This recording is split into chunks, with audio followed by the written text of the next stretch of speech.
All right, all right. Happy Thursday night. It's Caroline here with Milton Coaching Collective.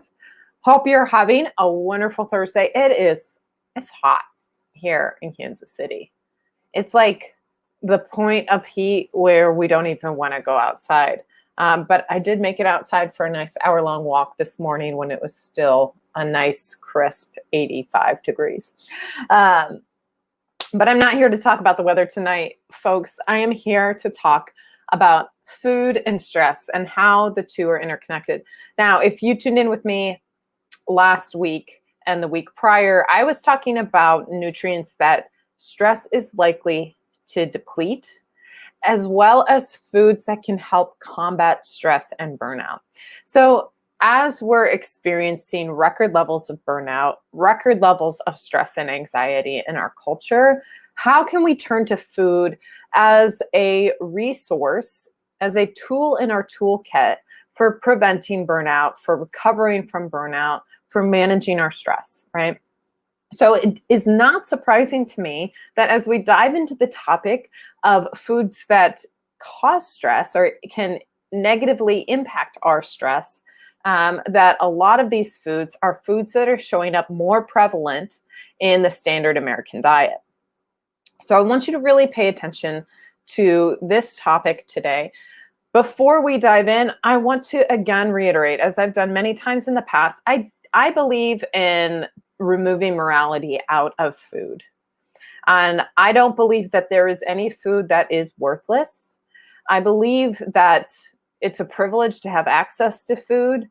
And if we need to eat food in order to satisfy hunger levels, in order to make it from day one to day two, then praise be that we have access to that food, right? So I want to acknowledge the point of privilege to be able to have the power of decision over the foods that we eat. So let's dive into 5 foods that can negatively impact our stress. The first one, probably not going to surprise you, sugar. Now, our body releases cortisol when we're experiencing stress. Cortisol has 2 primary functions in the body. The first is for stress management, but the second is for blood sugar levels. So when we eat sugary foods, our blood sugar levels spike and our body must release more cortisol in order to balance our blood sugar. The problem is that increased cortisol can cause things like sleep issues, decreased immune response, headaches, and then additional food cravings. And fluctuating blood sugar levels can put us on what I call the blood sugar roller coaster and can cause feelings that are similar to stress, such as anxiety and fear. So if we can pay attention to the times in which we're eating sugar, reduce the overall amount of sugar if we have the option, then we can better allocate that cortisol response for doing its job in terms of managing our stress, right? So cortisol helps balance blood sugar. If we're increasing our blood sugar with sugar, then we're dividing that resource, perhaps in an avoidable way. Number 2, artificial sweeteners. So if you're thinking, okay, great, I'll avoid sugar, I'll just incorporate artificial sweeteners instead. Well, not so fast. So when we're talking about artificial sweeteners, we're talking about things like aspartame, which is found in diet soda. We're talking about a whole plethora of sugar replacements that are commonly found in processed foods or in modified foods. So artificial sweeteners can lead to things like headaches, to metabolic disease, to cardiovascular disease, but they can also have side effects that can lead to stress. So for example, aspartame, I mentioned that, it's found in over 6,000 food and drink. It's in 500 prescriptions, over-the-counter drugs. It causes mood disorders, migraines. It can cause manic episodes.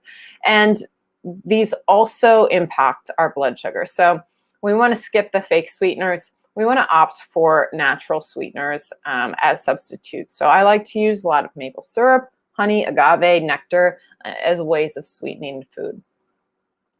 All right, number 3 is processed food that is high in sodium. So when we think about this category and how this might contribute to stress, is that if foods are packed with sodium, it's going to force our heart to work harder to keep that blood pumping, increases our blood pressure, contributes to bloating, feelings of general unwell, and that can definitely increase our stress level. So our heart is working harder, our heart is thumping, beating, our body is interpreting that stress. Number 4 is alcohol. Now, red wine has been shown to have some benefits, especially around anti-inflammatories, but we're really talking about 1 glass of red wine when we're referring to those benefits. Drinking in excess alcohol and a lot of other alcohols other than red wine can raise your sugar impact, but it can also interrupt your quality of sleep, which leads to higher stress levels in the subsequent day. It can increase blood pressure and heart rate and trigger those same stress-like symptoms within the body. So if we're going to partake in some alcohol, red wine's a great option. Try to source red wine options that don't have added sugar, as a lot of wines have added sugars and a lot of kind of junk in the wine that can just escalate those issues.